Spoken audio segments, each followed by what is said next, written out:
गांव कचनारा के बाहर एक पुराना वीरान हवेली थी।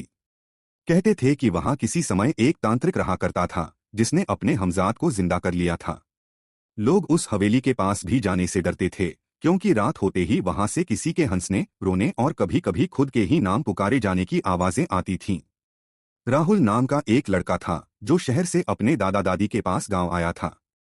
वह बहुत ही निडर और जिज्ञासु स्वभाव का था। जब उसने गांव के लोगों से उस हवेली की कहानियां सुनी तो उसका मन वहां जाने को मचल उठा। रात के समय जब सब सो गए, राहुल टॉर्च लेकर हवेली की ओर निकल पड़ा। हवेली के अंदर घुसते ही उसे ऐसा लगा जैसे कोई उसकी हर हरकत को देख रहा है। अचानक उसे अपने ही जैसे दिखने वाला एक लड़का सामने खड़ा दिखाई दिया। वही चेहरा, वही कपड़े, वही आंखें, बिल्कुल राहुल जैसा। तुम कौन हो? राहुल ने कांपते हुए पूछा। मैं तुम्हारा हमजाद हूं।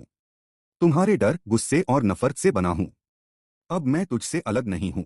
वह धीरे धीरे राहुल की तरफ बढ़ने लगा। राहुल भागना चाहता था, लेकिन उसके पैर जैसे जमीन से चिपक गए थे। तभी हवेली की दीवारों से एक अजीब सी आवाज गूंजने लगी। जिसने एक बार अपने हमजाद को देख लिया, वो कभी अकेला नहीं रहता।